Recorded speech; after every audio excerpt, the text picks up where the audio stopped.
Hi, my name is Jordan Chevolleau and this is my History on the Synthesizer, a HNC presentation.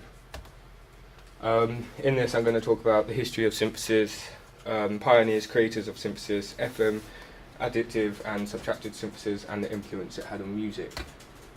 The synth. A synthesizer is an electronic instrument that creates different electronically produced audible tones, most of which are manipulated by the user via a control device. Unlike acoustic instruments, tones from a synthesizer are produced digitally or by an analog, and that is a quote by Carson Barker from an Open Lab staff writer.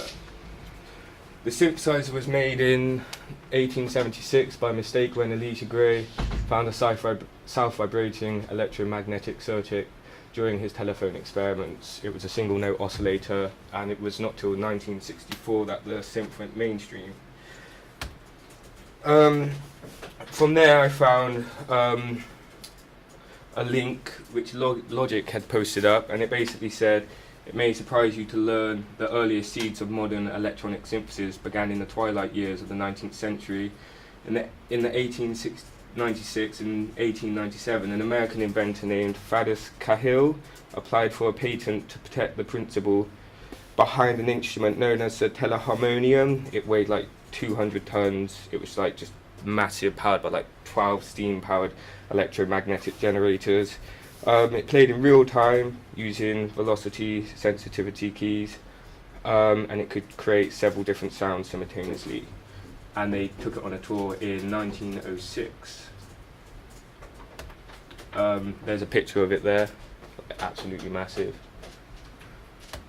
I then went on to talk about early synths. The ANS synth was developed in the 1930s by a Russian inventor. Not too sure how to pronounce his name. It could produce 720 microtones at individual times. Loads of synths were being made in the 90s. The problem was they were heavy, expensive, and only the inventors had them, and they would go out of tune over time when they would heat up. This is a quick video of this synth here, and some of the sounds it produces. Oh, I've just got. I just have to do it with this. Yeah. In the back of the computer.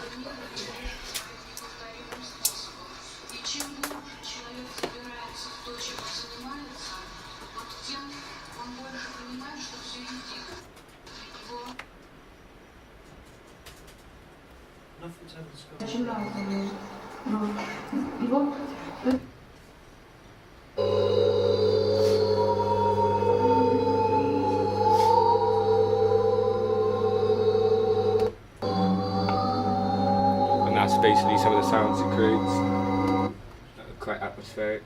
That's the meditation. These instruments were interesting to many musicians because they could create like crazy sounds, and it was rather new to them, and they couldn't do this through using electric guitars and whatnot.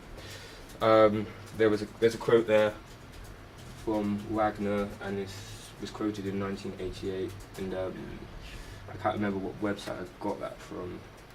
I think it was from a book though. It does say page 32. I then went to talk about Bob Moog. Wikipedia said he was an electronic musical pioneer, inventor of the Moog synthesizer. He left a quote saying, "I knew it was applicable. How do you say that? Applicable to pop music, but our first market was to experimental composers, and they didn't think it would kick off very well in pop music and be a big business for it. Nobody believed in it really." Moog credits Wendy Carlos, his album Switched On Back, which shattered the concept that synthesizers were only suitable for creating sound effects. 2 years later, Keith Emerson used a synthesizer on the first Lake and Palmer LP, introducing the instrument to rock. And that's where I got that from down there. It was from the Guardian paper. Bob Moog liked to see himself as an inventor, and he said, "I'm an engineer and I see myself as a tool maker and the musicians are the customers. They use my tools. That was from Wikipedia. He was most famous for the Mini Moog. This had a really big impact on the musical world. He had created a synth that was affordable, tiny compared to others, and at a high-end quality. This allowed like bedroom producers to get their hands on the equipment. When it was first released, it cost £560 and is now over £3,000. Released in 1970 and only plays no chords, only single notes. Other artists who use it were the Monkees. The Monkees were a pop band in the 60s, 70s. Their album, which I'm going to talk about in a minute, I can't remember the name of it. Basically, Mike wrote the song's trippy lyrics, and apparently it was about Pandora's Box, which was a Sunset Strip. It was a nightclub and it got burnt down. That source wasn't very reliable though, and I found something else. Was it here? No, it wasn't here, but Mickey owned the first Moog, and he introduced it to the group, and he laid the electronic instrument on the song, and it was thought to be the first ever use of the Moog synthesizer on a pop record. But then Quincy Jones claims the first use of a Moog on a commercial recording, which was for his work on the theme song for the 1967 TV show Ironside. Sorry, that was an unreliable source. How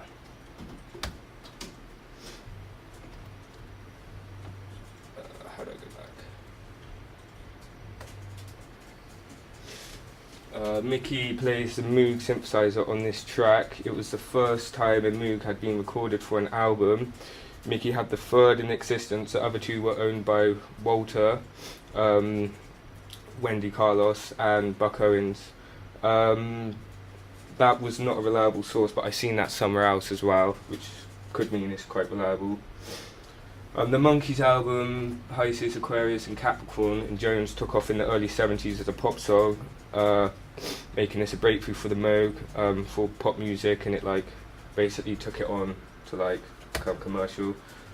Types of synthesis: subtractive synthesis. This is like a diagram of how it works. You've got the oscillators, which there it says generates basic signals. It uses waveforms. You've got the filter section, used to alter the basic signal by filtering out, removing frequencies. The amplified section, used to control the levels of signal over time. The modulator section, used to modulate the signal generating and processing components. Then you've got the global controls, effect of the overall characteristics of the synthesized sound. There's a picture of the ES2, which is in Logic. According to legend, when Michelangelo was asked how he managed to carve David out of a block stone, he replied, "I just cut away everything that doesn't look like David." In essence, this is how subtractive synthesis works. You filter out, cut away parts of the sound you don't want to hear. This was another quotation posted up on the Logic website. Additive synthesis. It's the reverse of subtractive synthesis. You start with nothing, just build up sine waves and add them to each other with different amplitudes and frequencies.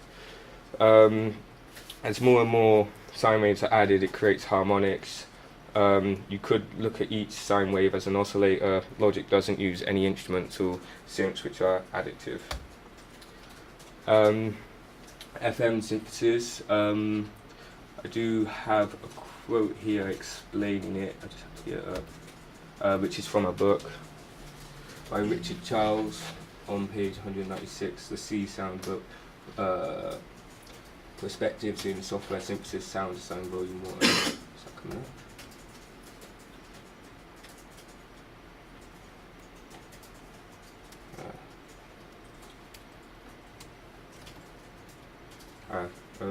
I can't get that. Oh, there it is.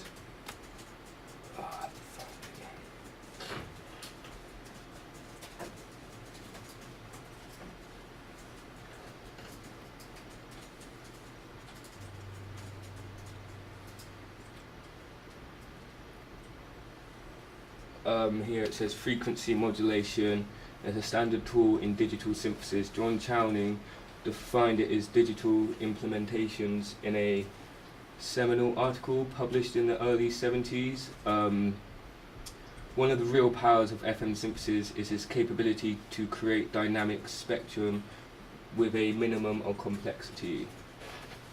Go back to the presentation.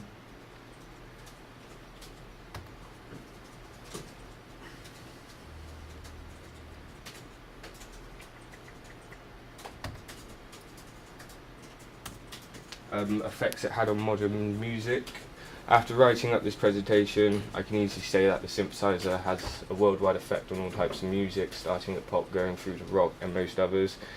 It created a whole new way of looking at producing. It's like allowed producers and musical composers to become creative in what they do and literally almost make the possibilities endless.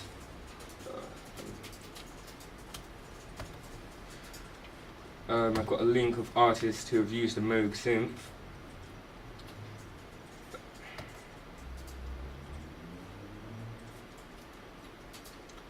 Come on.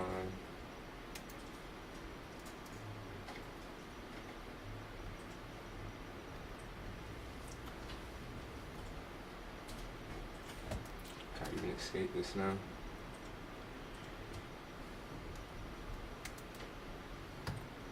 Well, that isn't coming up, but there was like a page with like over like 197 artists who had used that.